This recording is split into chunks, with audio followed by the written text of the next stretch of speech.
Okay, fellas, welcome. Today is Tuesday, March 24th, 2026, the greatest day of the year. Arguably so, probably the most important day. I think personally, one of the best days of the year. Today is my birthday. As I have said, I've been leading up to it for quite some time now because I am one of those people who, yes, I am a grown man who makes a big deal out of his birthday. Let me just point this down a little more. No, oh my! I look so tiny. I don't want to look small, like a miniature man. No, yes. Today is I turn 36 years old today. I actually somebody asked me on Facebook. She was like, "How old are you turning?" Now, mind you, this person, I have known this person since I was 17 years old. And I said 35 as a joke. I'm turning 35 years old. And her response was, "Really? Really? Really?" Anyway, maybe that wasn't. You know what? I'm going to send that person a link to this, and they may already be listening because that person is Flava Pop's girlfriend. They had broken up for a little while, but as you know, Flava Pop and his girlfriend are getting back together. They never stay broken up for very long. They never do. But they break up, and then Robbie's always like, "I'm buying a camper and going across country and just leaving everything behind." And then 2 weeks later, he's like, "Yeah, we're back together."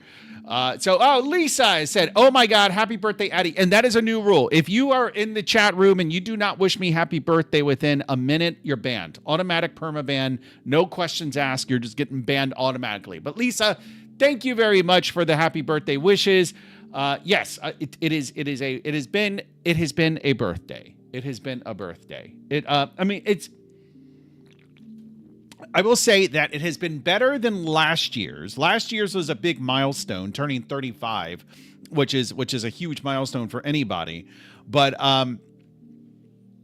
how old is you now? Lisa asks me. So last year I turned 35. This year I am 36 years old. 36. And Henna. No, wait. Is that Henna? Is that Henna? I feel like that's a different name or it's a different icon. Wait a minute. Wait. Let me do this. Wait a minute. I'm going to do this because I don't want to put this. Okay. I think that's Henna. Anyway, Henna says, "Hello, happy birthday. Finnish weather gave us snow for your honor." Yeah, who else would that be? It would either be Stefan or Henna, and Stefan is sleeping now, so I'm sure it is Henna. Thank you for the birthday wishes. You will not get banned, and Lisa will not get banned, okay? But it is me. Okay, that is her. One sec. Pay attention over here.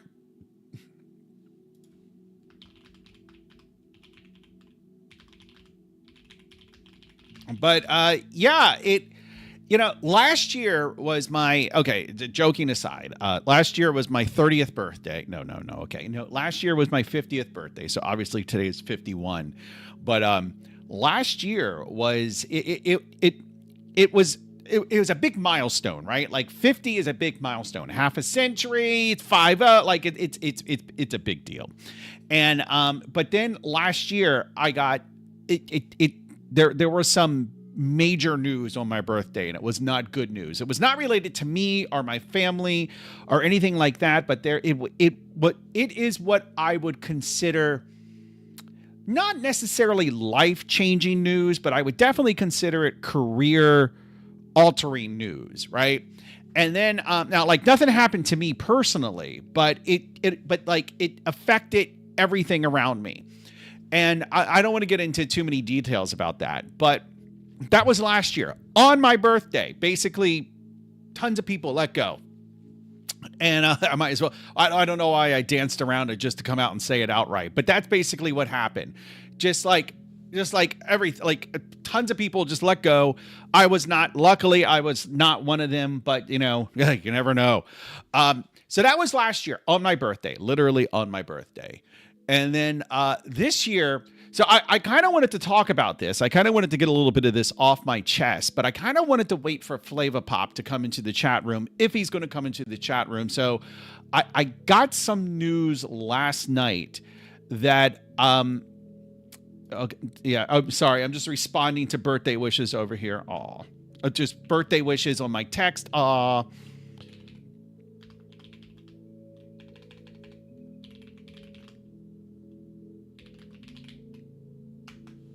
Okay, there's that. Okay, and then let me respond to this, and then okay, and then I should say to Hannah that what is it? It's Mina Olin Rasaka. No, not Rasaka. Yeah, but she knows what I'm trying to say. Mina Olin Raskas. Rasko or So basically, there's the Raskana. Mina Olin Raskana.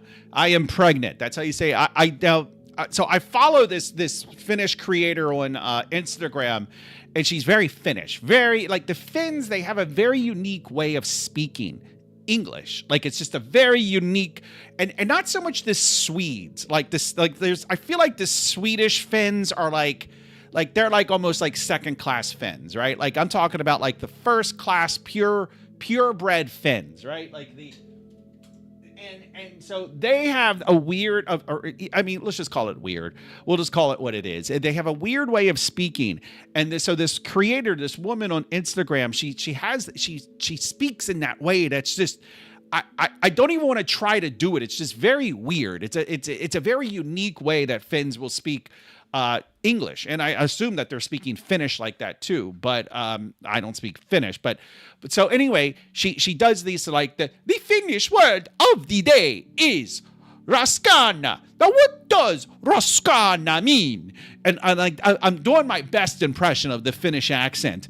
And so I've come across the Finnish word of the day, Raskana, multiple times. I just said it there with like a Spanish accent. The Finnish word of the day is Raskana. But what does Raskana mean? It means, so apparently I guess Raskos or something, some derivation of Raskana means heavy. And so Raskana means pregnant. So Mina Olen Raskana means I am pregnant. And so it will forever be burned in my memory how to say I am pregnant in Finnish. Not that at least I don't think it will ever be useful. I'd have questions, but I don't think it's going to be useful. I have a feeling not. But let me see. Okay. Let's see.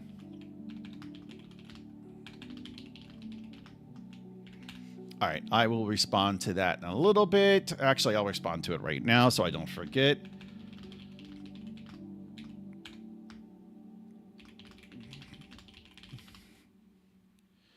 My cake is getting cooked.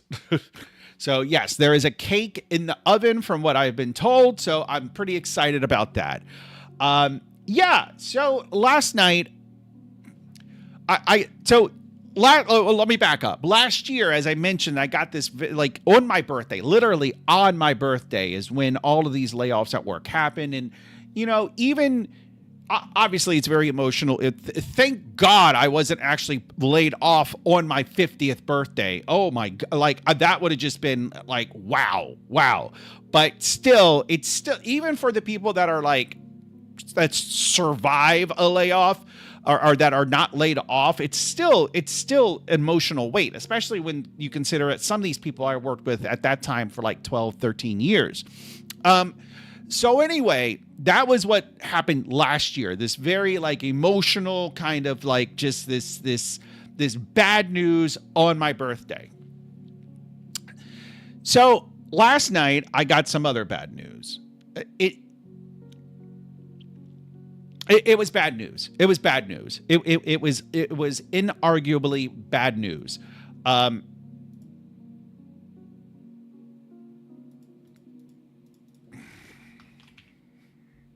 wait a minute. Wait, one sec. I'm paying attention over here.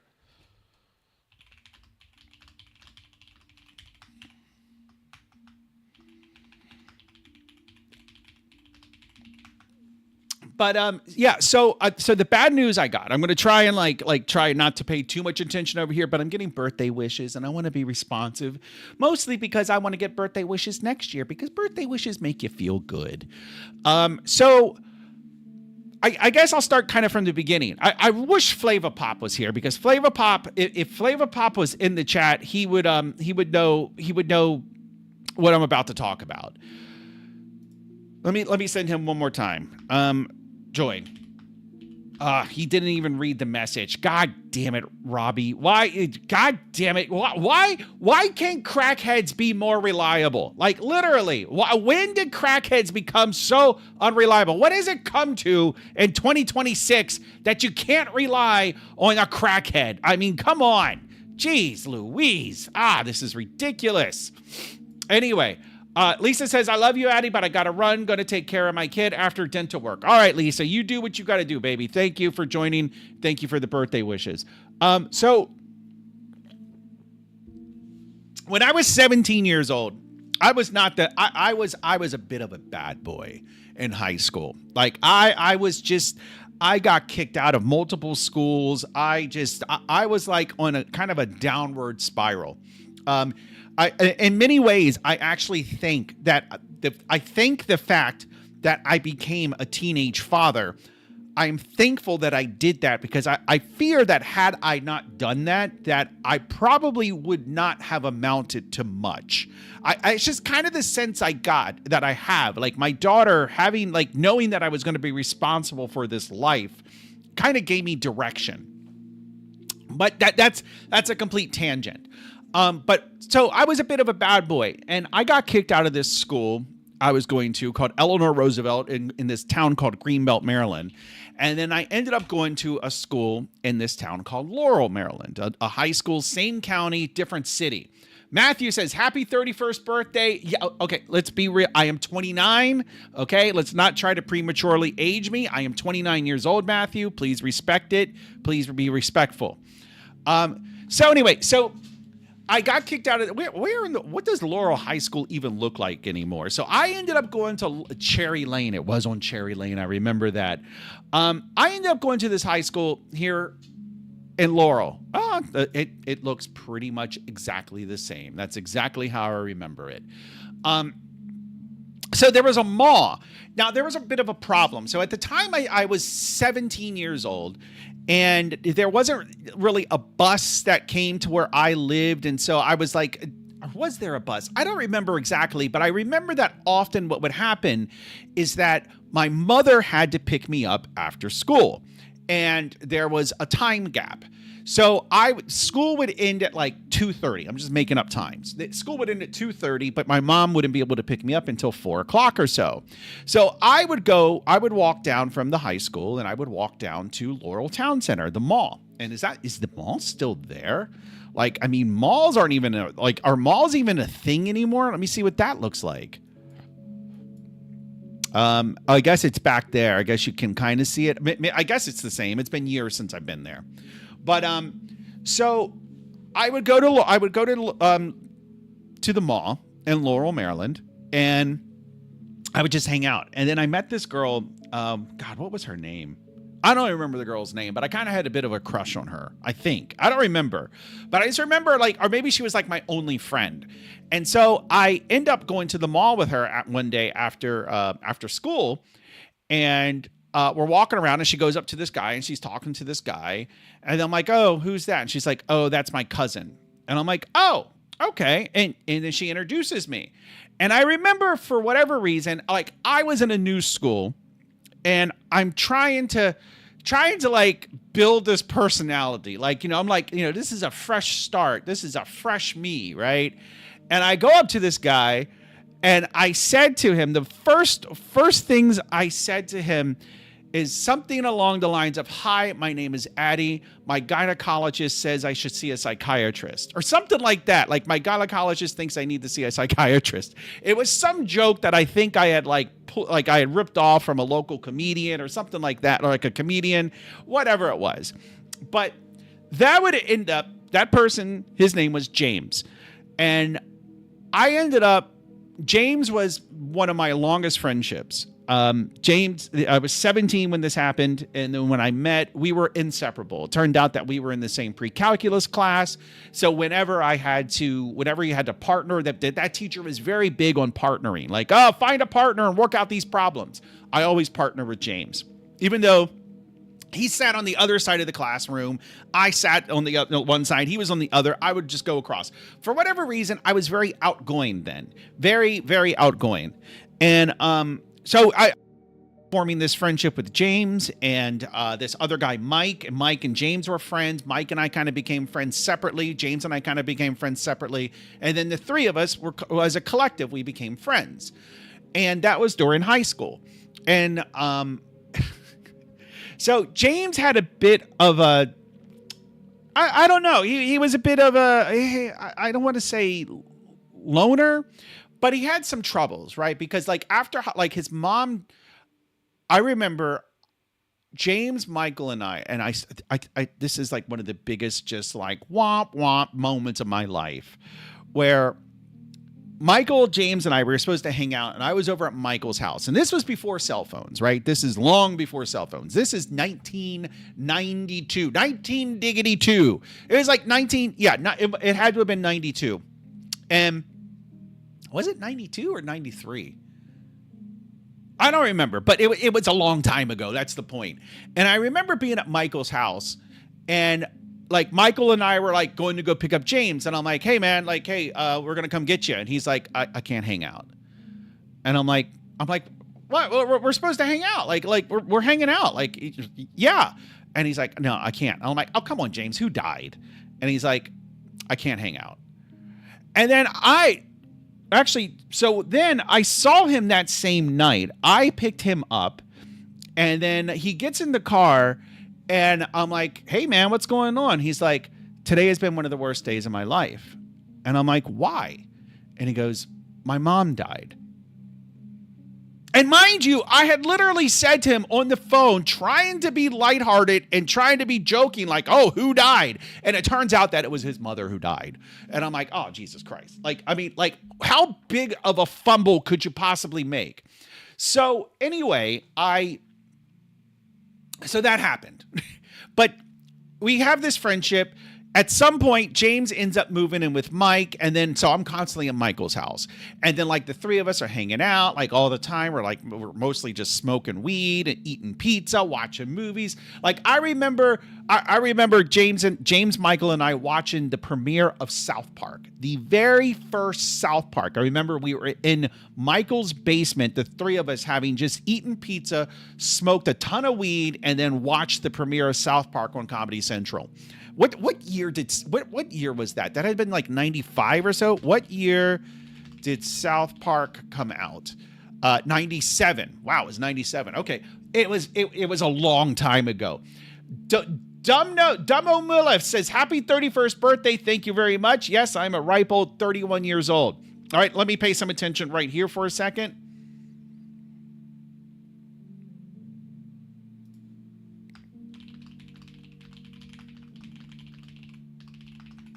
Anyway, so after James's mom had passed away, his dad kind of was like, you know, like they were like in a 2-bedroom apartment, and his dad's like, you know, you got to find a place to live. Like his dad didn't have a lot of money, and so James ends up moving in at Michael's because they had extra room, so we were always at Michael's.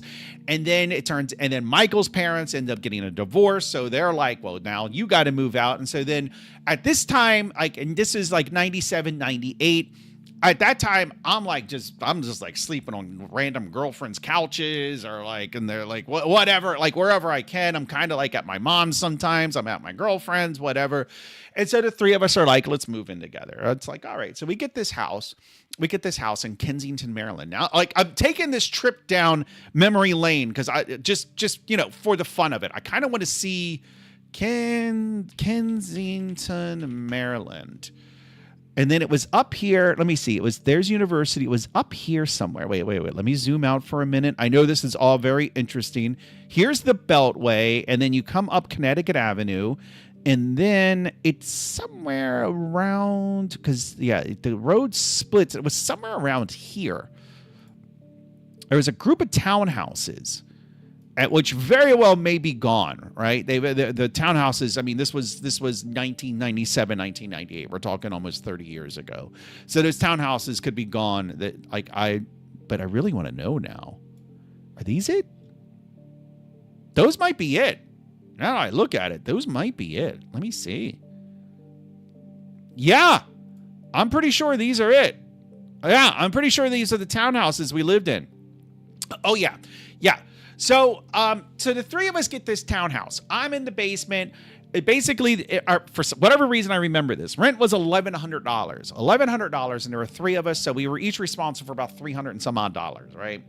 And James had the master bedroom, so he had the bedroom with his own bathroom.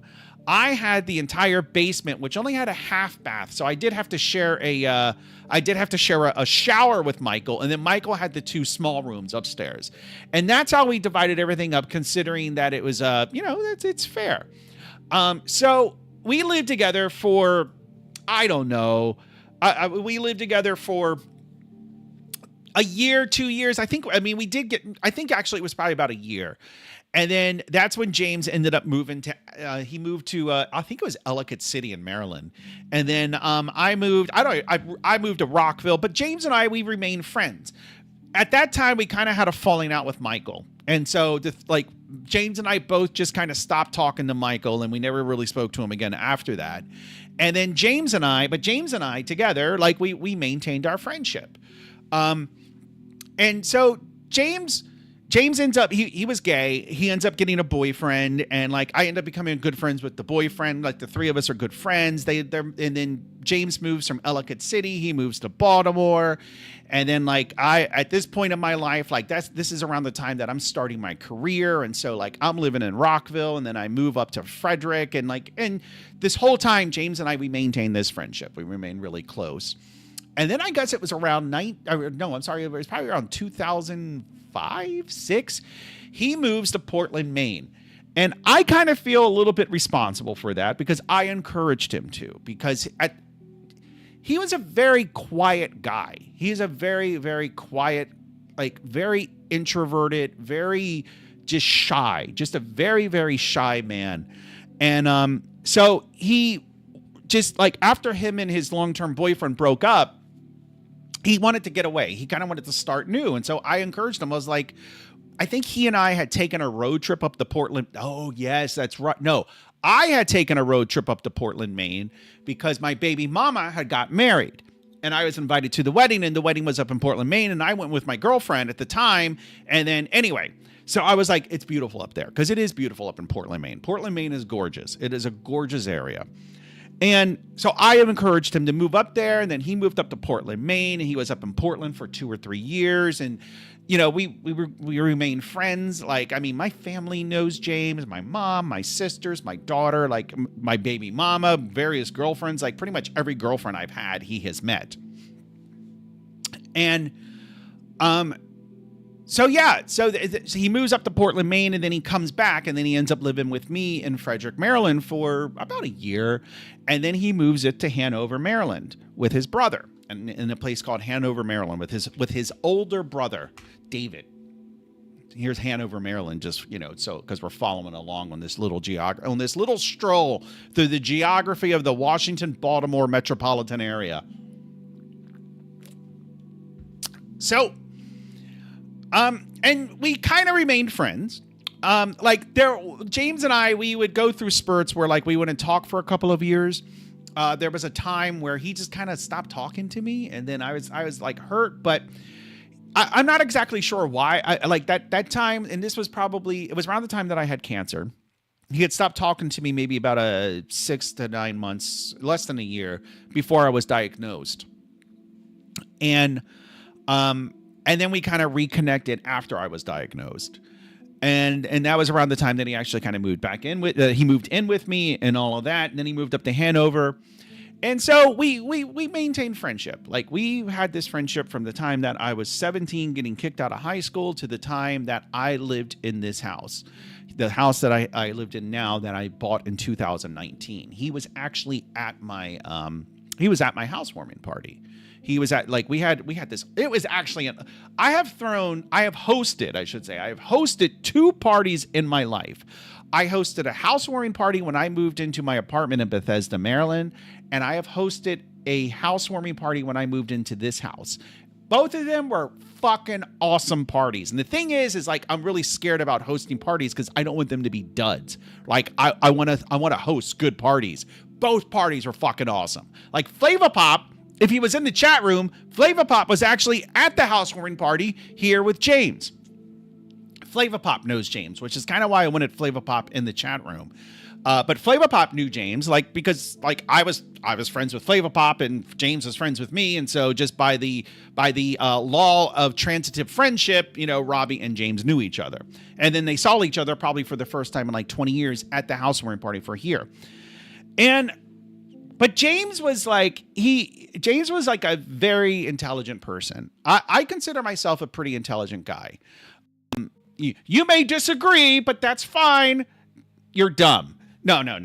But I consider myself a fairly intelligent guy, and there are people that you know. Obviously, I've met people smarter than me, and James was. I would say James is smarter than me, but he just had a lot of. And my point by saying that is not to be like, oh, I'm so smart and this guy. No, my point is like, if I am able to do what I have done with my life at the intelligence I have, then surely James was capable of doing that, if not more. That's my only point in saying that. However, James never really did. He never really. I guess I should just say it. Like, he never kind of lived up to the potential that he had. He was so smart, loved languages, loved math, which is actually like, he was one of the reasons that I selected a math major. I always liked math, but I remember like when because he went to college for a short time. He went to college for like 2 years. And I remember him talking about like these advanced calculus classes that he was taking in college. And I just remember being like fascinated by that. And so I was kind of like in awe of like the math he was studying, because like my friendship with him really blossomed in our pre-calculus class years prior. And so anyway, he's such a smart guy, but and there's nothing wrong with about what I'm getting ready to say, but like he was like, he mostly just like waited tables. Like, he just had bartending jobs, table service jobs, like that kind of thing. And he lived the best life he could with that. And, you know, he had health issues. He was type 1 diabetic. He had other health issues. And so anyway, and James had a particular taste for younger men, we should say. like so when he met his first long-term boyfriend, James, like it was James and James. The duo was James and James. But when he met his first long-term boyfriend, I couldn't stand the long-term boyfriend, because at that time we were 24, 25. The boyfriend was 19. And I'm like, really, James? Come on. But like, it was fine. It was fine. And then, but I eventually grew to love the younger James. But like, every guy that James was kind of like involved with, like, never was like older than like 25, 26 years old.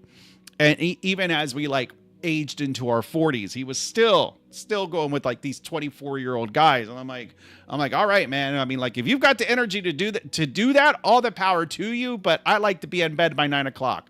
Hold on a sec. Let me pay attention over here.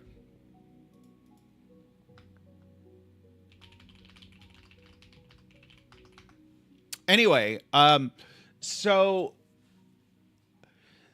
after my housewarming party, he just started pulling away again, kind of like he did long ago, like the first time that we had kind of stopped talking. I would text him. I would text him 2 or 3 times a week, you know, just like, hey. And then like, but like with James, like I was always a bit like, I guess there's a certain personality that like you have with different people. And with him, I was like, and I'm, you know, of course you have your global traits that you have with everybody. But sometimes some trait, depending on the person, some traits are hamped up a little or toned down a little. And with James, I'd just be like, hey, stop ignoring me. Like, and then I'm like, hey, and then he would just ignore me. He'd continue ignoring me. And it's like, all right, that's fine. Like, he's not obligated to respond. But I kept trying because we had been friends for 30 years, 30 some odd years. But then you can only do that for so long. You can only continue to reach out to a person like you didn't have a falling out. You didn't have any kind of like blow up. You didn't do anything to wrong the person. And then, but they just dip out of your life kind of. And I'm thinking like, okay, this is another case of James just kind of slowly dipping out of my life for whatever reason. And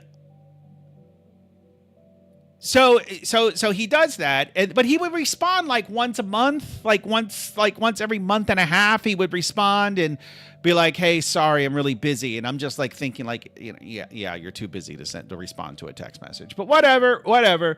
We had been friends for 30 some years. It's like, all right, whatever. Then it was after COVID. It was like 2021, 2022. I hadn't spoken on the phone with him in years. And it's like 8:30 in the morning, and he calls me. And I'm like, I kind of already suspect what it is, why he's calling.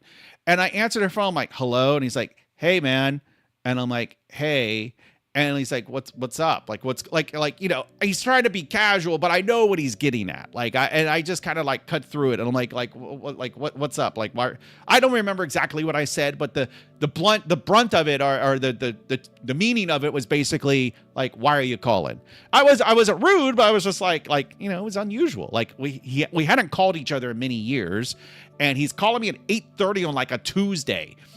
And, it was a work day, by the way. It wasn't even a weekend. It was like literally like a Tuesday morning at 8:30 in the morning. He's calling me. And so he was living in Hanover, Pennsylvania. I don't know. Why can I not get the other map style? I want the other map style. Where is this? No, stop. I don't want the terrain. Okay, this is what I want. So he's here over in Oh, wait, let me get this up. He's here in Hanover, right? And Frederick is down here. Where is Frederick? Martinsburg? Frederick's here. Hanover, Frederick. But anyway, so he tells me this story about how this guy he's been seeing went to Harrisburg, which is up here in Pennsylvania. The guy that he's been seeing went up to Harrisburg, Pennsylvania. And I don't remember the story exactly, but like the guy was stuck. And the guy had been living with James and James's brother in Hanover. They had a very nice house in Hanover. Like his brother had like a wife and a couple of kids, and like they had a very nice house, and James was living there. And I guess the boyfriend was living there too. And the story was that the boyfriend had gone to Harrisburg and gotten beaten up and didn't have any means to come home. And then I just kind of interrupted him, and I was like, how much? And he's like, I don't know, maybe like $200. Now, I paused, and I'm like, James, you know how this looks to me. Like, I text you all the time, you don't respond, and like we barely talk anymore. And now you kind of call me out of the blue asking for money. And he's like, yeah, I know, I'm sorry. And I'm like, yeah, like, what am I supposed to think? And he's like, I know, I'm sorry. And I'm like, and I told him, I was like, let me think about this. Let me think about it. Cause it wasn't even a matter of money, right? Like I am lucky enough where I can spare $200. I'm lucky enough that I can do that. So it wasn't about the money. It was just about where the friendship was and like why he's calling and everything like that. Let me pay attention here for a second.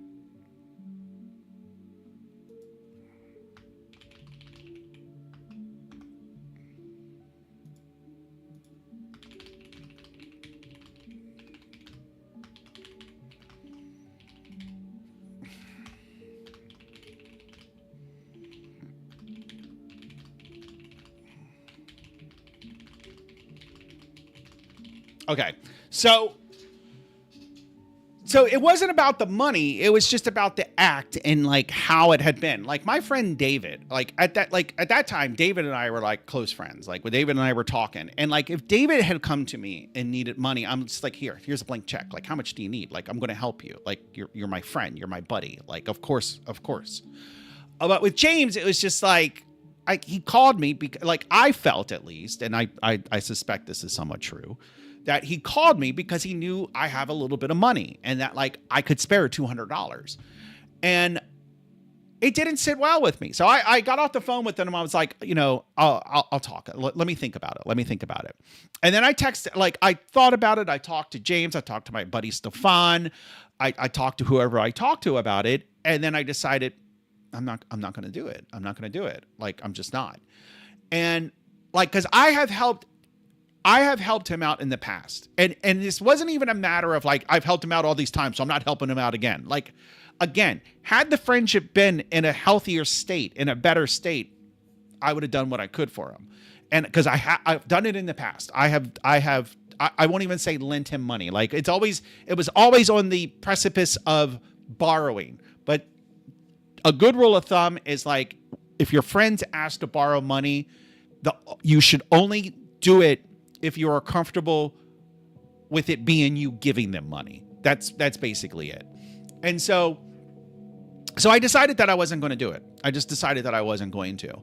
And I sent him this text message that was like, something like, I'm sorry, but like, I'm not going to, I hope that everything works out with your boyfriend. And I hope that this doesn't affect our friendship.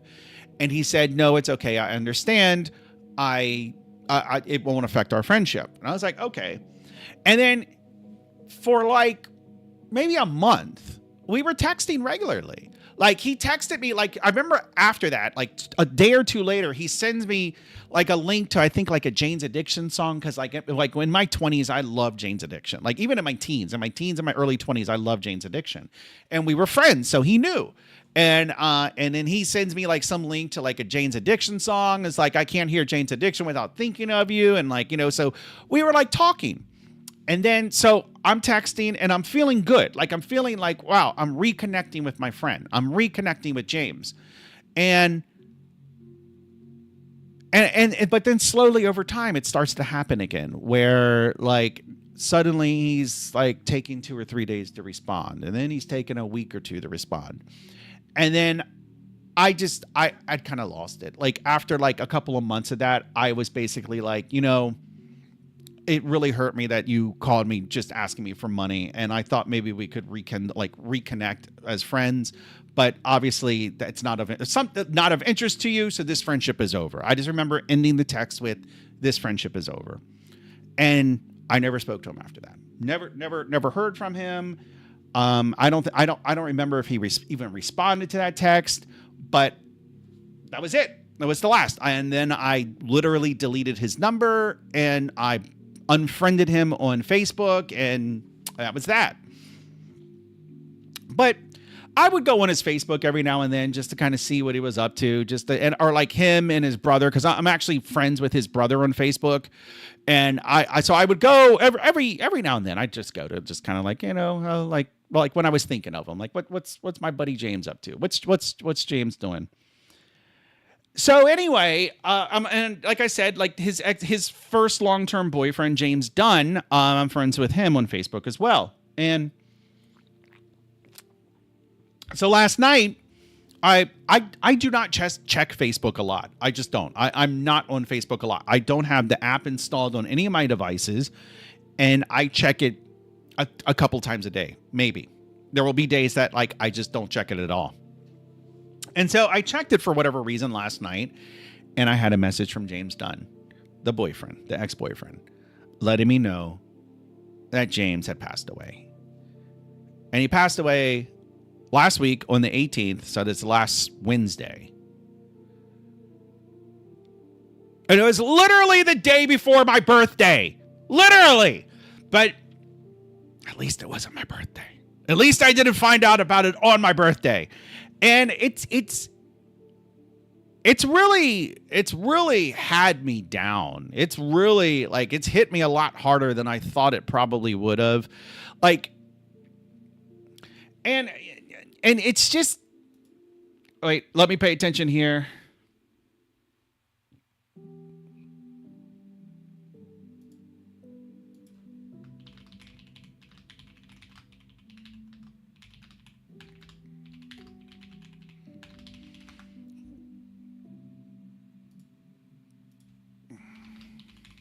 But yeah, it hit a lot harder than I thought it would. I mean, but it's so weird. It's just so weird because I'd known him so long, and just knowing now that he's just not out there somewhere, like he's not there. He's dead. He's like in a box. I think he was cremated, and like I have this morbid need, or maybe I don't think I'm the only one, but I cannot stand.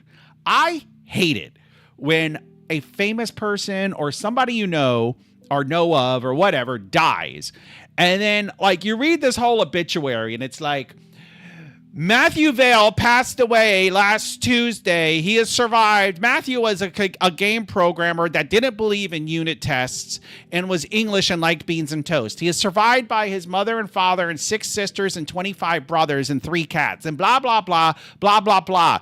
And you're reading the entire obituary and you're like, how did this motherfucker die? Like, especially for somebody who's like James was a few months older than me. He turned 51 back in October. So 51, it's not young, but it's still like, that's pretty young to die. Like how did you die? Like heart attack, possible, you know, but it's still like 51. You're like, what's going on? So it's like, how did this bitch die? And, so I have given explicit instructions to my daughter that when I die, it needs to be stated in my obituary why I died, like what I died of. Like if I had a heart attack on the toilet, I want it to be said that I had a heart attack on the toilet. Like with that, like we need to start that trend. Like, and I believe myself to be a trend starter, and that is a trend I am going to start. So remind me to talk about the birthday gnome. Anyway, but so yeah, so I did a little digging. So it turned out that so I had a message from his ex-boyfriend, and then I had a message from his brother's ex-wife, and she messaged me as well to let me know that he had passed away. And I ended up talking to her a little bit last night, and it basically, I didn't know this, but I guess a year or so ago, he went into a diabetic coma brought on by drug use. James, he smoked, like, I didn't start drinking until I was in my 30s. For my late teens and most of my 20s, I was a huge pothead. And I blame that on James. And I don't mean that as like, oh, James did this to me, right? Like, obviously, I was capable of making my own decisions. But it was because, like, it was just like this social thing. It was like kind of like how James and I bonded. And so, like, we smoked tons of weed in our 20s. And then I kind of like right around the time I was diagnosed with cancer, like, which is really weird because they're like, when you're going through chemo, it's good to smoke marijuana to keep the appetite up. But it was like, that's around the time that I just stopped enjoying it. And so I try it like once or twice a year at this rate. I don't even remember the last time I've had any. But he never stopped. Like he just always was smoking weed, smoking cigarettes, just like, I don't know, but it sounds like that, like he got involved with some harder stuff. And then like that combined with his age and with his diabetes, it caught up with him. From what his brother's ex-wife told me, it seems that like he at least went out peacefully, that it was probably just like he was just like passed out into a coma and just never woke up, which if you've got to go early, I guess that's a good way to go. I mean, if you got to go at all, that's a good way to go, right? It's just to fall asleep and never wake up. So anyway, I wanted to talk about that. I wanted to talk about James and my friend, who is my friend for a long time, a very long time. And I guess part of me had kind of hoped that maybe we would reconnect, right? Like, because we had these periods in our, I think the longest we went without speaking was maybe 3 or 4 years. And so we were coming up like right on that, like 3 or 4 year mark. And so I think I was kind of hoping that maybe we would reconnect and just start talking again and maybe become friends again, because I love him. I love him. And yeah. So if there's anything to be taken from this, I think it's probably like, if you're going to stop talking to someone, just make that, don't make that decision lightly, and don't make it out of anger. Just be sure that's really what you want to do. I don't know. I think that's what I'm feeling a lot of. I think I'm feeling like if I could go back, knowing that like he was going to be gone in like the next 4 years, I still wouldn't give him the money, but I probably would have made a better effort to keep the friendship going, maybe, or to try and like, cause like I had my suspicions that he was into like some harder stuff, but I never knew. I never knew. And I think that would probably have been something like, just knowing him, knowing the dynamic that he and I had, I think he probably would have been embarrassed to tell me that. So I don't know. Yeah. Let me pay attention over here.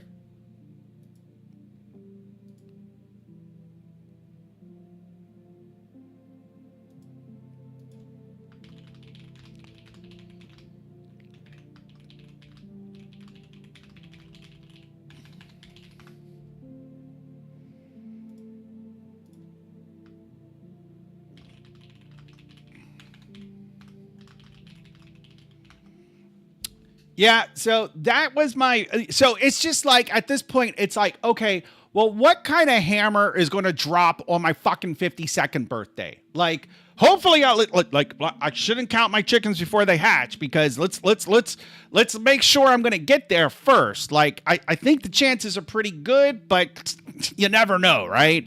But assuming I get to 52, like what the fuck is going to happen? Like, what's going to happen there? Like the 50s, like each year in the 50s, it's like, I guess the years themselves are, well, I've had 1 year in my 50s and it's been fine, but Jesus Christ, these birthdays, holy cow, can this stop, please? Like, can we just stop this?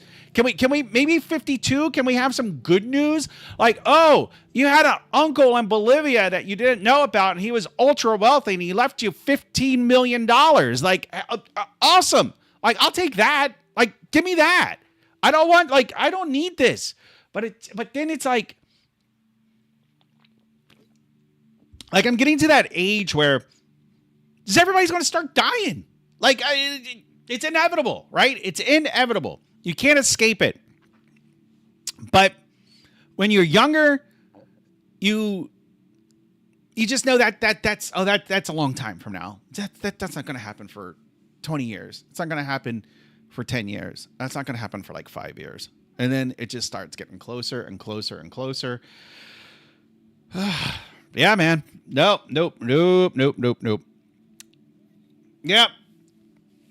Okay, so let's do some programming or something. Let's try to lighten this load. Let's try to let's try to steer this ship around.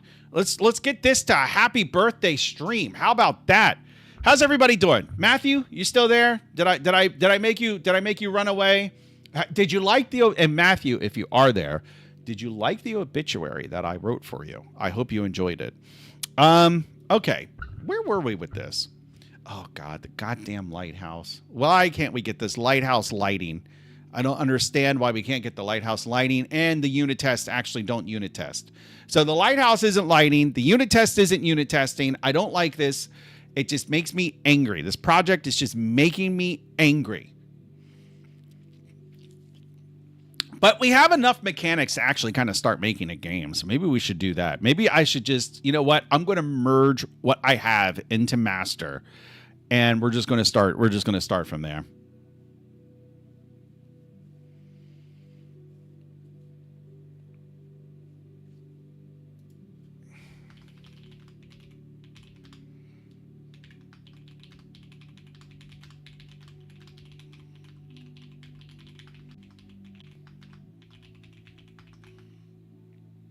All right.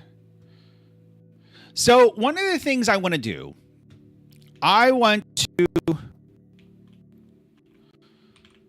okay, what we can do is we can put a couple of guards like near where you spawn, right? Like near the boat dock. And let's make it so that they become aggro. We can make it so that they're very aggro when that timer expires. Well, first, let's actually merge. Let's merge that. But I think that should be the next thing. Let's actually make an actual mission that you have to get to point X within a certain amount of time, or the bad guys are going to start shooting you. Like, I think that's a good mechanic, right? Like, do you not think? I think that's a very reasonable mechanic. Okay, so that's not. Is this the game? This is the game. Okay, so everything is up to date. So let's just go ahead. Let me do this. Just wanted to close my naughty boy browser. All right, let's load up the good boy browser. Okay.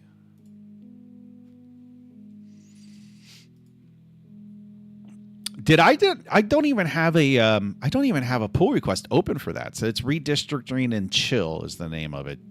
Yeah. No, it's dev redistricting and chill.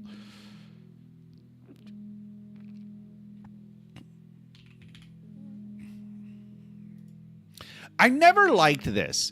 You see how the arrow is point. Why can I not automatically merge? Why can I not automatically merge? Why can I not merge? Oh, mother effer. Okay, first let's just go ahead and open it.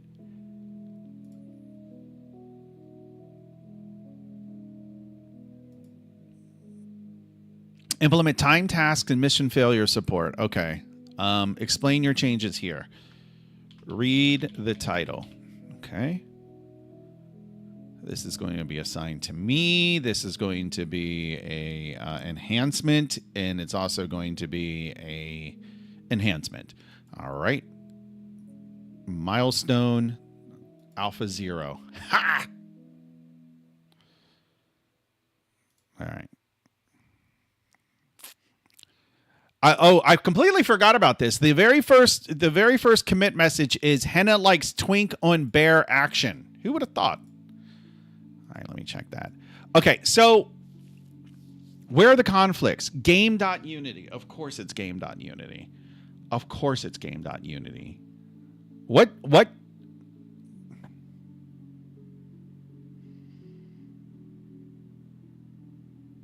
I might just... Okay. All right, let me close this. Here's what we're going to do.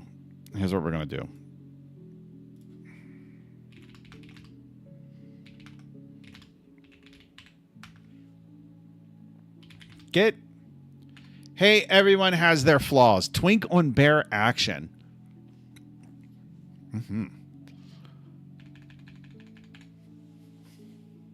No. I need to stop thinking about twink on bear action. Don't even want to think about it. Okay, I'm going to rebase. That's what I'm going to do.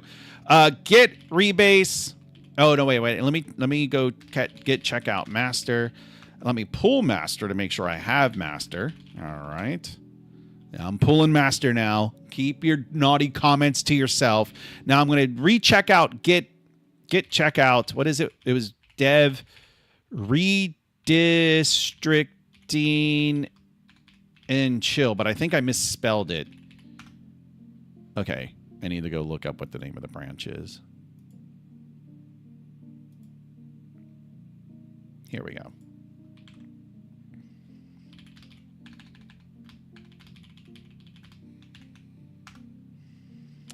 Get rebase I. Okay. All right. Okay. Okay. Let's wait. What? Who?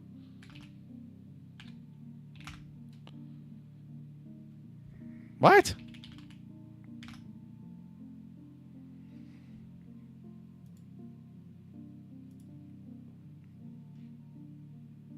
Excuse me? Let me pay attention over here for a second.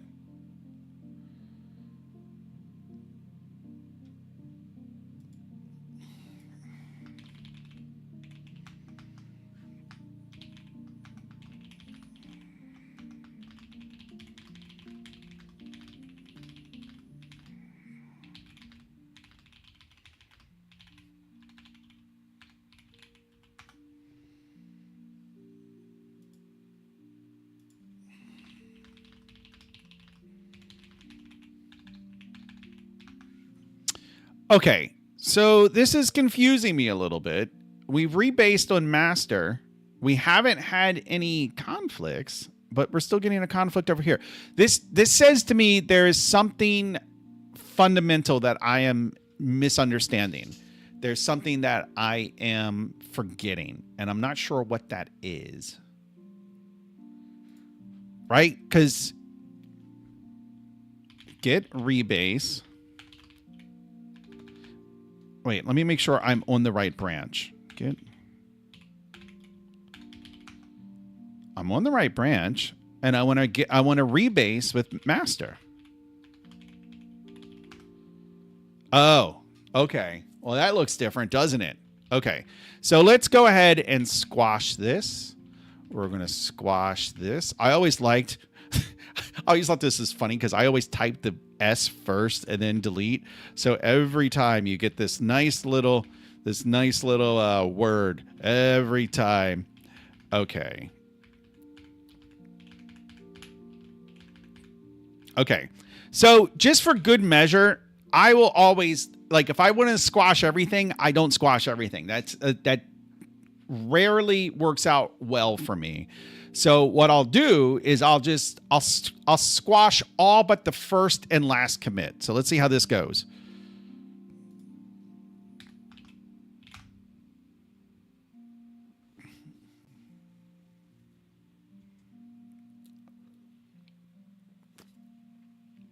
Okay. Oh, that was also successful.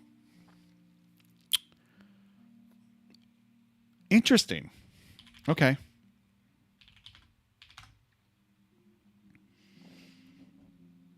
So okay, the warnings are just warnings. We should be able to merge now. Let's see. No conflicts with base branch. Squash. Some checks haven't completed. That's fine. Hopefully the maintainers of the repo will not mind. Okay, confirm, squash, and merge. All right. Can't believe Matthew left me. What a jerk.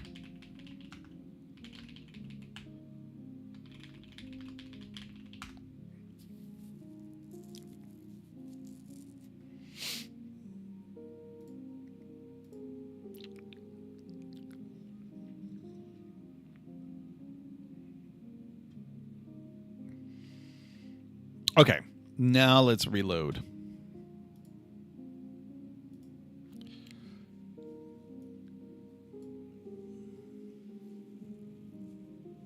So let's try creating that. Let's try creating that first mission, right? Where we just have to get home, and then we'll figure out what happens if we do get home on time. We'll figure that out later. But what we're going to had some business to attend to. I don't need to learn. I don't need to know about your business. You and your business. We still questing? Yeah, we're going to quest, man. We're going to try and get the guards to aggro when so that means that they need to be chill when you still have time left, and then they need to be not chill when you run out of time. Okay, how do we do that? That is a good question.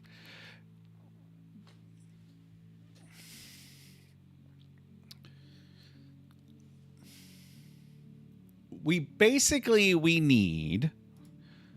Let me look at mission manager because based what. Oh no, this doesn't make me happy. You see that? Look at that. Look how it is the little. It has the little star there. Look at that little star. Oh dear. Oh dear. That file was dirty. Oh, that was a dirty, naughty, naughty, dirty little file. Oh dear.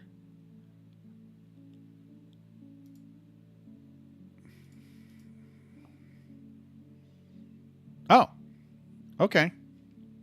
All right. Maybe it wasn't as dirty as I thought. Okay. So I think what we need to do, essentially, is the mission. So the game has to have some flow.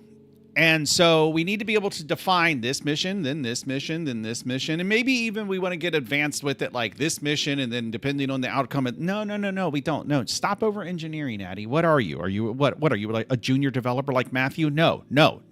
Just go, just linear, boom, boom, boom, boom, boom. Okay? Let's do that. But, oh God, this is more thinking than I wanted to do on my birthday. Jesus Christ.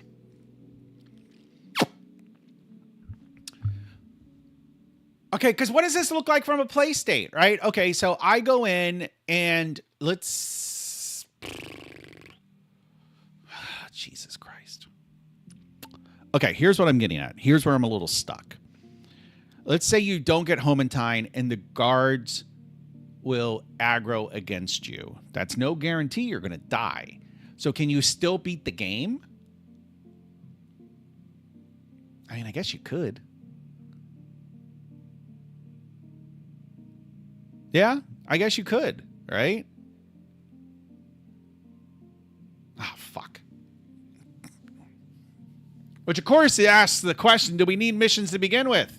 Ah, geez, Louise, man. All right. Just stop with it. Just stop with it, Addy. Okay. Regardless, we still need the serial. We need the linear order. I wish I had some working unit tests, but whatever. We need the linear order of the missions, and I thought that's what Mission Manager was kind of starting to be, but not really. So mission, start mission.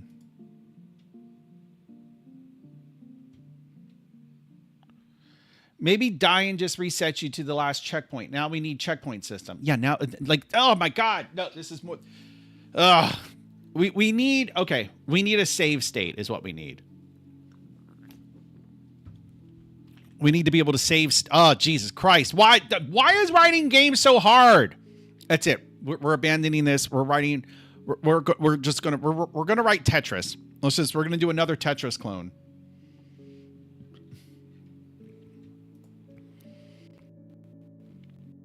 Okay, what we need is here, we need save.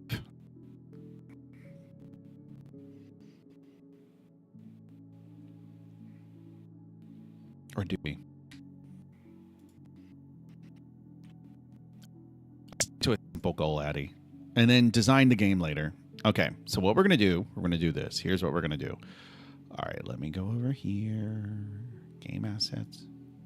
NPCs. Enemy NPCs. Okay, so we have station guard. These guys will aggro if they see you.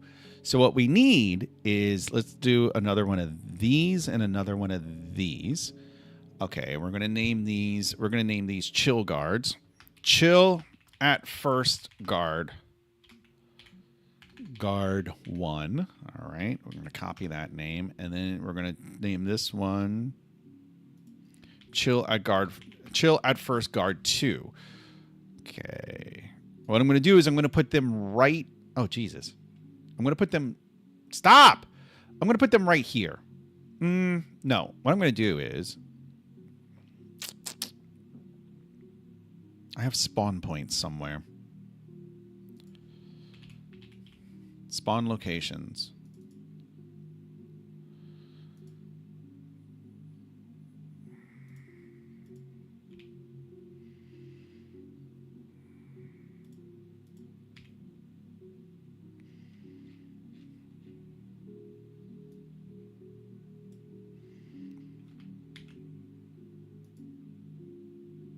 I want to make sure that that is where he spawns. but I don't know where the spawn property is. It's probably on the entity, which is... What the hell? Oh, that's right. It's on player visuals, I think. Oh, apparently not. Let me see. Is it on capsule? No, it's not on capsule. Okay, let me close this since it's useless. Since unit tests are useless, apparently. Okay, equip. Nope. Spawn location. Pier 1. Okay, so that's already where he's spawning. So what I'm going to do is these guys. Oh, I'm like, why can't I see them? It's because they're not enabled. So let's enable them.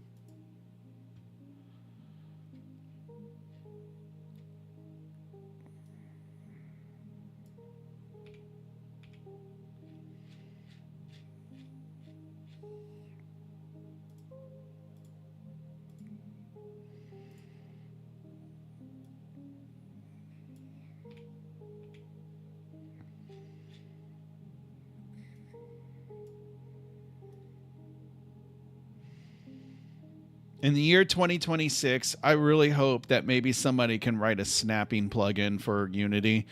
It still burns my butter that you can't snap. All right. There we go. Like this. All right.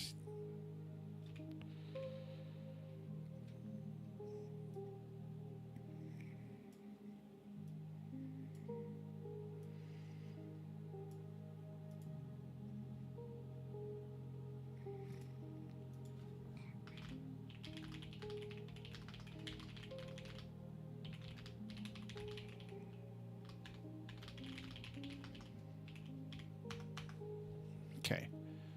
Hitting G2N says happy birthday. Thank you, Hidden G2N. Whatever kind of name that is. All right, so let's see. We got this here. Perfect. Okay. So these guys are going to be chill. And then what I want is when the timer runs down, and if I'm not where I'm supposed to be, they're going to aggro the fuck out of me. Okay, so let's do... Now, I believe they should have a state target. That's what they're chasing. Where is their... Okay, default state. Enemy idle, enemy attack. Enemy idle is what I want. Let's just make sure that this works.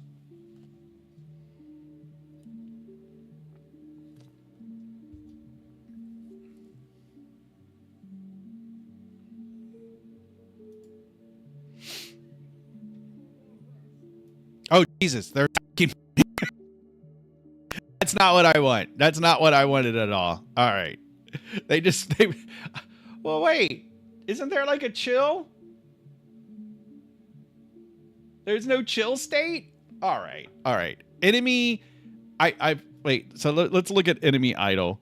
I thought for sure there was an enemy idle. I thought enemy idle was like when they were just like kind of chill.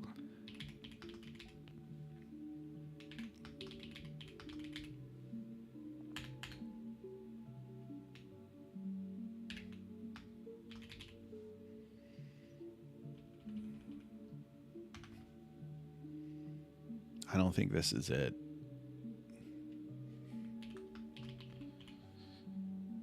Enemy. What in the world did I call it?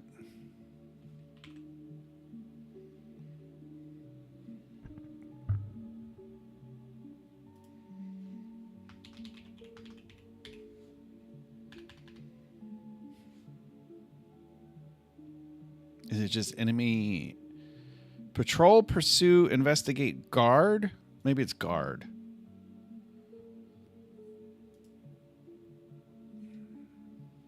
Oh, yeah, it is guard. All right, let me rename this.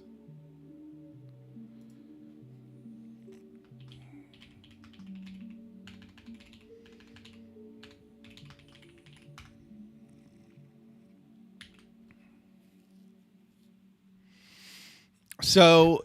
when they're in this state, they are scanning. And when they scan, they go into the enemy pursue state. Okay. So, how is this all going to connect together? I guess what we probably want is some type of callback system so that in the states we can monitor for mission, I guess, mission and task callbacks. How's that going to work? Because now suddenly you need an ID system, right? Because you would want to have a generic callback, probably. You'd want to have a generic callback, and then you don't, because you're not going to come from enemy idle state.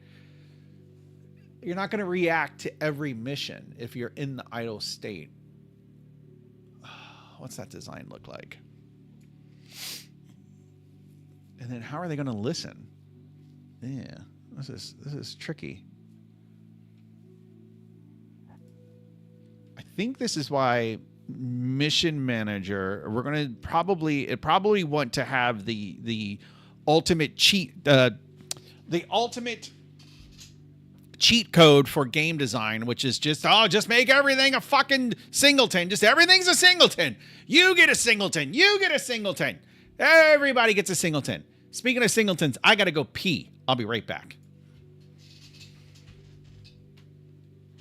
Mulan, what are you doing up here? Come on, you want to go downstairs?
Yeah, this is definitely more thinking than I wanted to do for my birthday.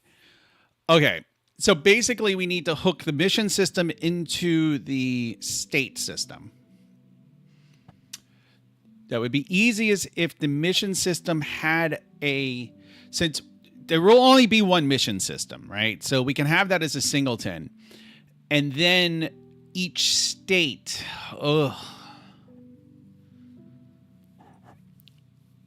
I was going to say each state would register itself with the mission, but I think it's better to have each entity register itself with the mission system. So the callback actually comes to the entity, and then the entity can kind of pass that down to the state. I think that's a better design. So the first thing to figure out is, okay, well, what exactly do we need to make a singleton in terms of the mission system? And I don't know if that's mission manager or mission, both, but I kind of feel like mission manager and mission need to be refactored. See, actually, this is kind of swapped, I think, because to me, mission manager is what would be responsible for displaying the text. But what I have here, it's not how it's working. The mission class is what's responsible for displaying the text. So that's kind of backwards. Let me see.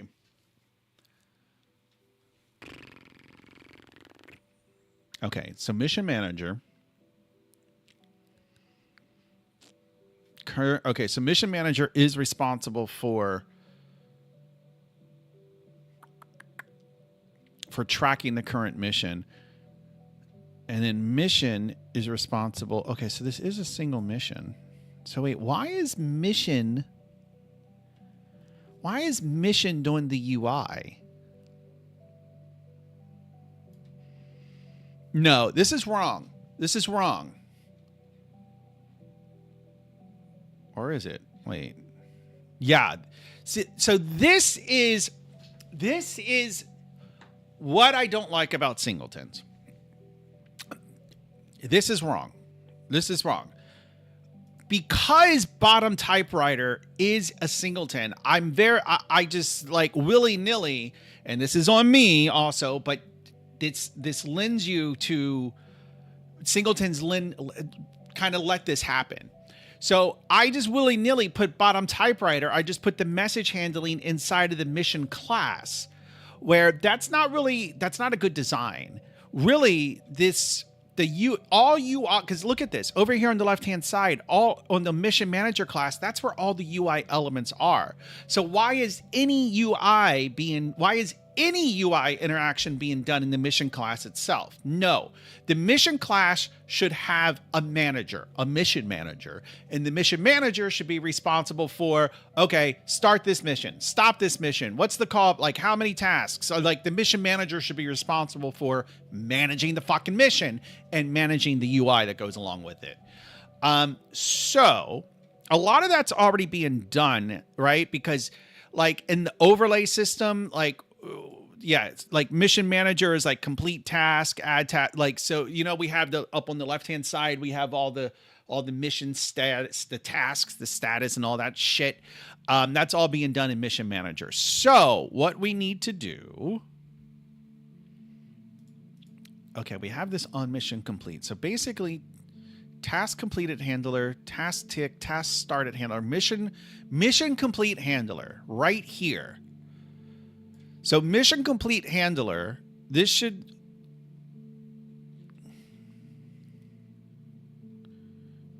get a mission object. Yes, on mission completed, on mission completed. Okay, so this should actually be this, right? So on mission completed, and this should actually be mission. So that's fine. Now over here, mission complete handler. This should take a mission. Okay. This should basically go over here.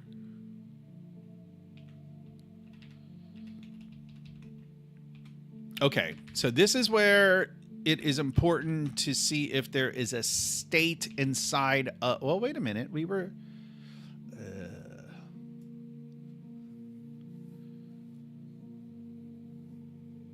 So each mission needs a state.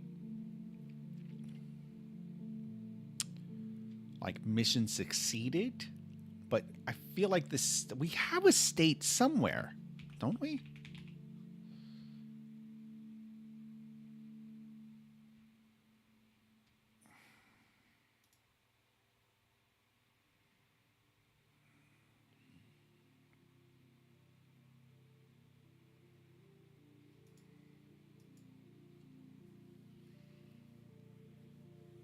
I think we have a task state, actually.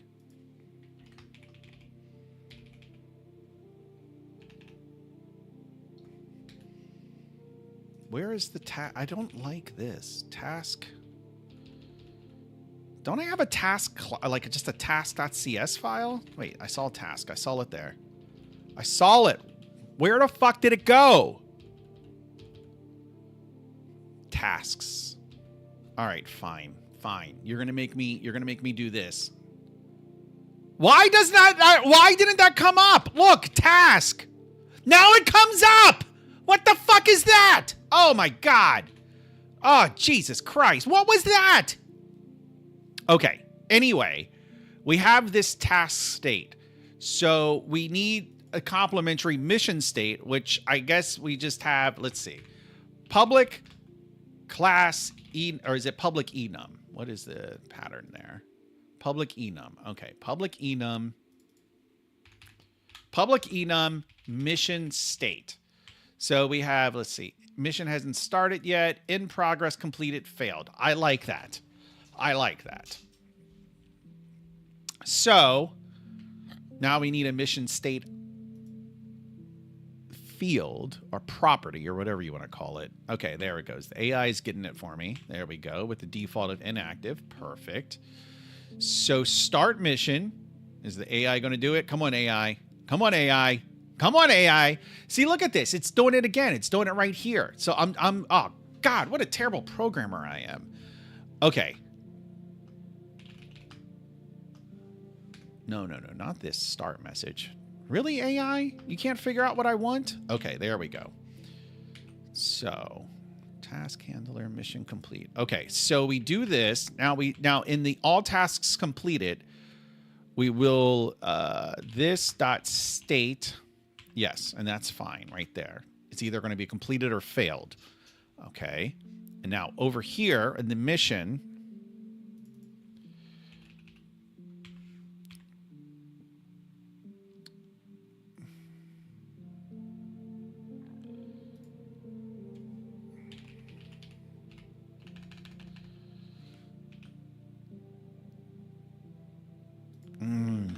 oh, this is making me starting to reconsider my. This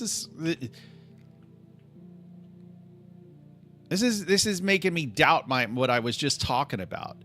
So when you're referencing all the items inside the object as much as you are here, you probably want to ask yourself, well, the thing I'm doing that requires me to reference to reference the things inside this object that much, should I just be doing that inside the object?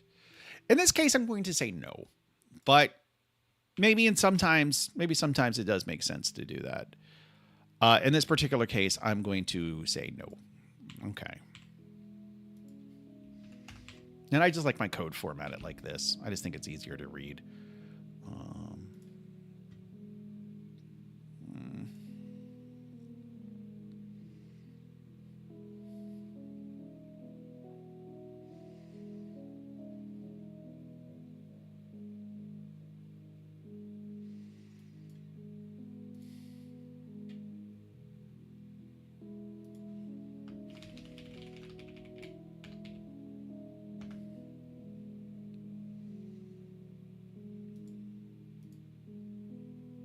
All right.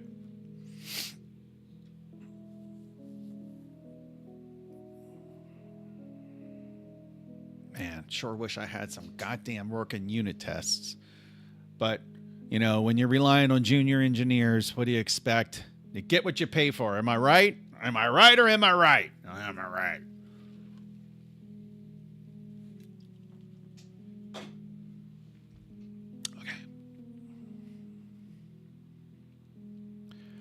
Okay, where was the other bottom typewriter? It's right here when you start the message. So, task handler, there's no start message callback. I'm sorry, start mission. Did I say start message? I think I said start message. On mission completed.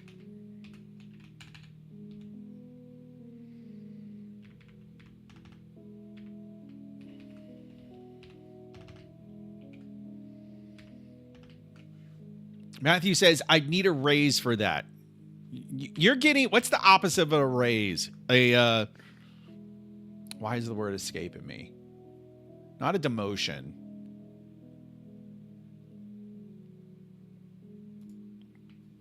Why is the word escaping me? All right, well, I got to be careful. I almost opened up. Okay. In the workforce, one will sometimes, if they're lucky, get a raise. What is the opposite of getting a raise? A pay cut. Okay. I feel like that. I mean, I feel like there should have been a better word. A pay cut. Fine. Now you're getting a pay cut, Matthew. Okay. On mission completed. On mission. Now I don't want on mission failed. On mission started. All right.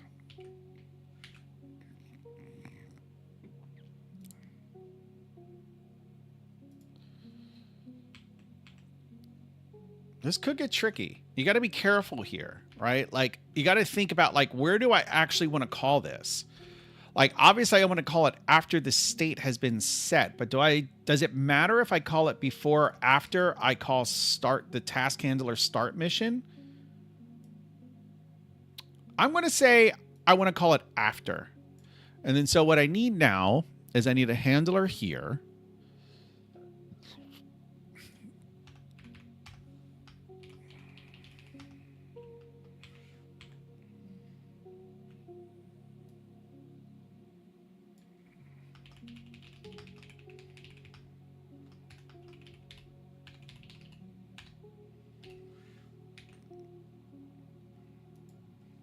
What does that syntax mean exactly? I don't know. All right, AI.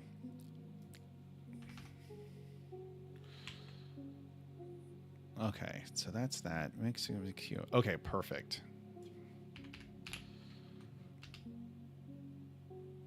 Okay. So that should be done. So we have removed all references to the UI out of the mission class and into mission manager. And then if this works, we will then make mission manager a singleton. And then if that works, I'm going to call it a day because I smell cake. So let's make sure that works. And then what we can do tomorrow is we will have the entities hook into the mission manager singleton for callbacks. Oh, there's compilation errors. Okay.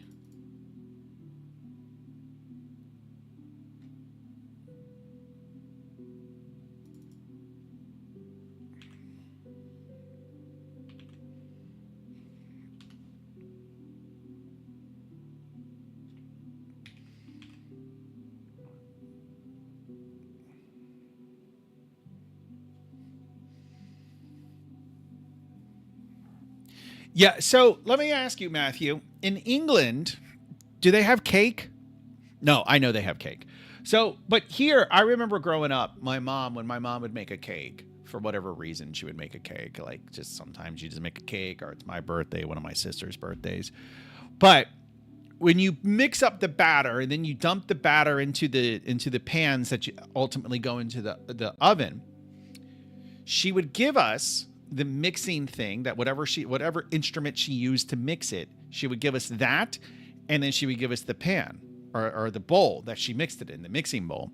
And we would lick the batter because it was so delicious. It was so yummy.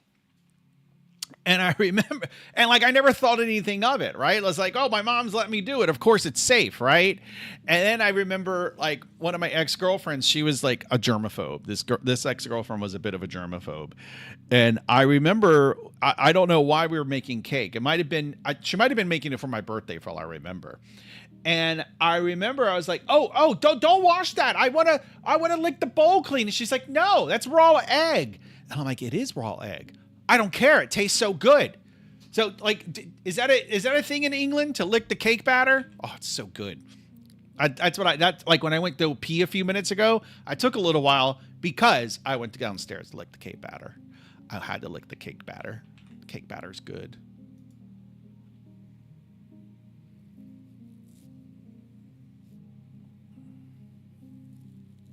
It's not good. I hate it. Oh, guys, chill. Chill. All right, we'll make them chill tomorrow night. Right now, I'm just going to deactivate them.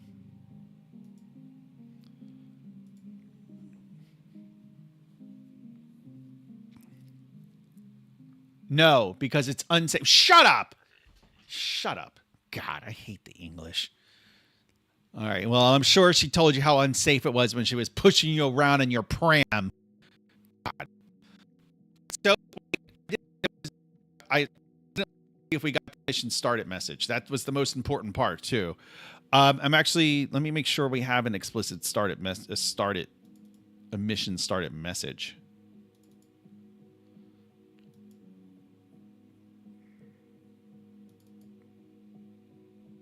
Yes, hurry home to your family. Oh wait, start message. This is the mission start message. Matthew is a wanker. All right.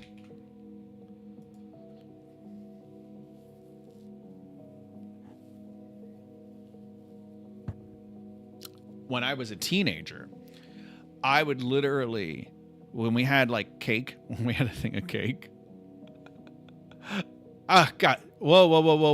Oh, okay. When we had a thing of cake, or like when we had the cake batter, I would mix in, like, I would just figure out, okay, well, I need this much butter and I need this much batter. So for 3 eggs. So if I only want to use 1 egg, then I would do the math and I would just mix enough so I could just literally just eat that. Just so I could eat that because it was so good. And I'm still here today. You failed. You're a failure. That's why your dad never... Okay, so this is the task message. This is the mission failure message. Okay.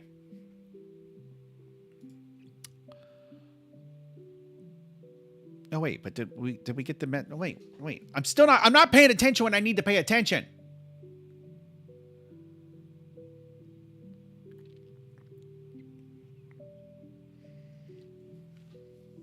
Okay, that's the pier.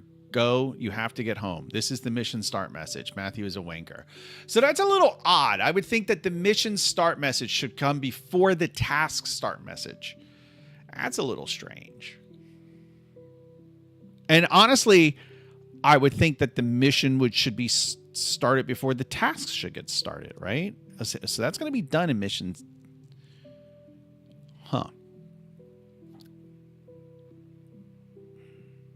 I bet this is what I was just talking about. I bet it's because of this. I bet the reason that the task message came up first is because this start mission was called first. So I called it out. See, I literally said this is where you have to consider when should the callback get called as opposed to like the other, like in the progression of things, where should the callback get called? So the start mission callback gets called and then the first task gets called. All right, so let's see. You said it might do that, right? I said it might do that. I'm a fucking genius. That's what I've been trying to tell you guys, but nobody listens to me. God. All right, so we should get the pier. This is the mission start message. Matthew is a wanker. Go, you have to get home. Okay. All right, perfect. So let's save this. Let's branch. We're going to call this dev mission Matthew. No, mission uno. All right. Create branch. Okay, so we have some stuff here.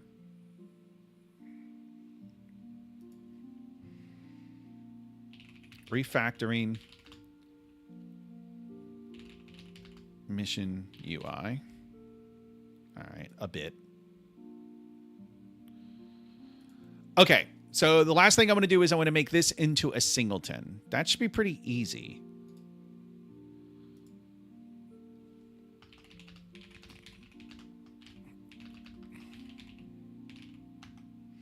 So if it's a singleton, I should actually then probably remove it from the player object. Yeah? No. Well, I need to see where it's kicked off. Is it kicked off and automatically? It is kicked off. Wait, is it? Wait, where's initialization called? Okay. While that's working, I'm going to look at this over here because I think if I look in player entity.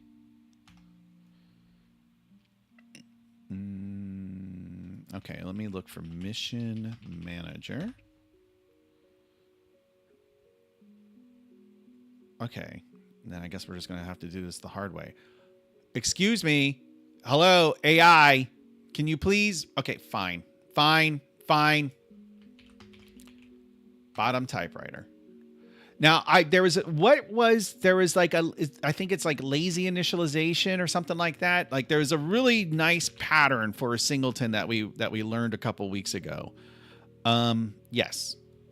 Right here. Mission Factory uses it. It's this lazy initialization. And that's, but before I do that, I want to know where this initialization gets called. I want to know how it gets called. This function will be called an update. Oh, okay. I should have read the comment.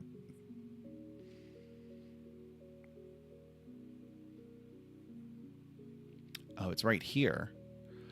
Oh.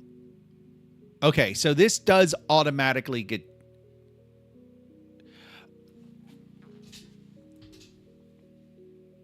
So if it's a singleton mono behavior and it's not attached to an object, will awake still get called?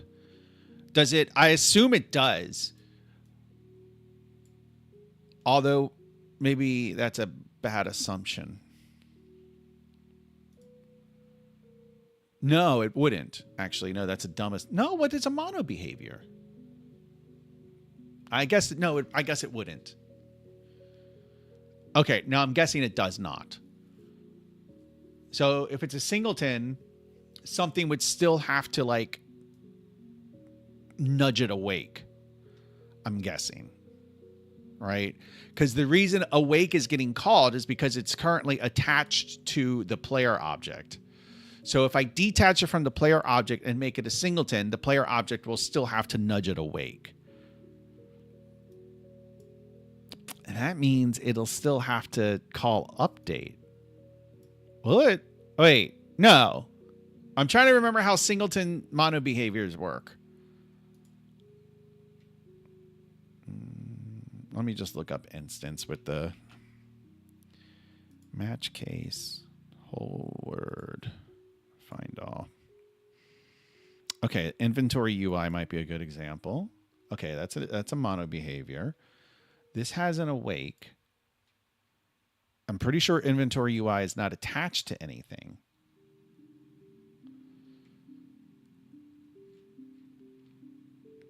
So Matthew, the question is, will a singleton mono behavior automatically get the awake, the update? Will those automatically get called even if it's not attached to an object, like a game object? Oh.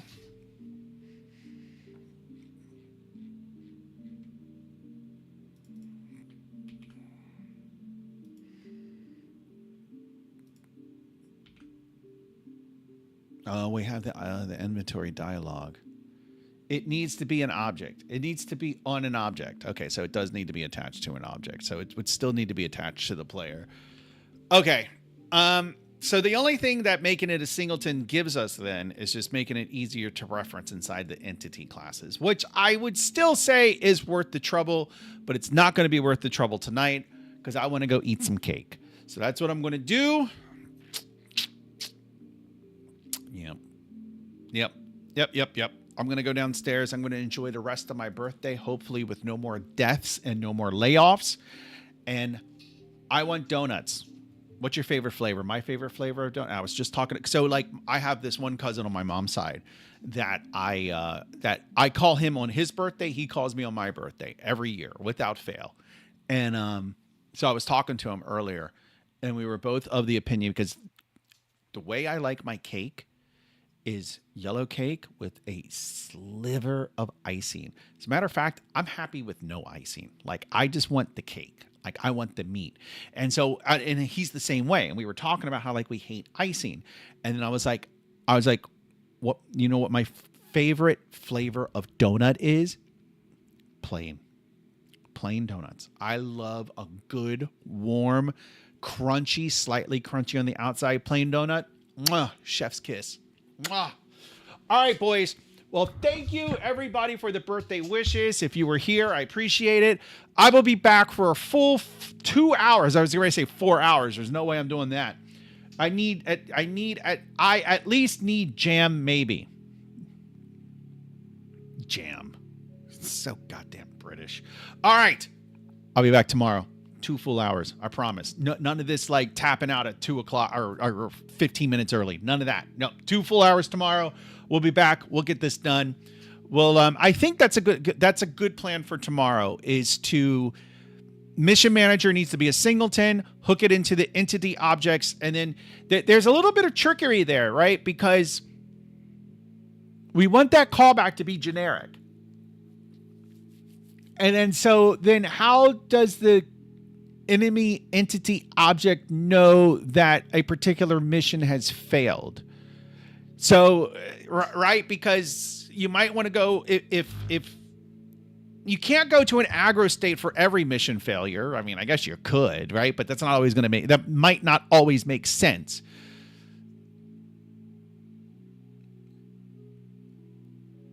You could get clever with it.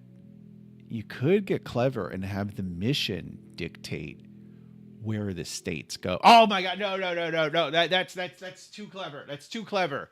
Oh God. I got to think about that though. Like,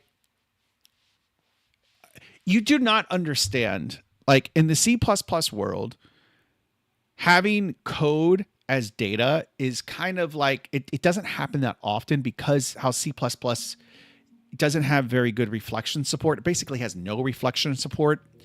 And the reflection support it has is just fake reflection, right? It's not actual reflection. So when you're dealing with a language like C#, which was designed with reflection in mind, the draw of wanting to use code as data, it's so strong. And so it's like, oh man, you could have the missions dictate the state flow to some extent. And that's actually really appealing. Like, that's an appealing idea. So I got to think about that. All right. Matthew's not here tomorrow, so I'm not either. I'll see you. No, I'll be here. Fuck Matthew. I don't need that guy. He can go to hell. All right, boys. I'll talk to you later. Bye, guys. Love you.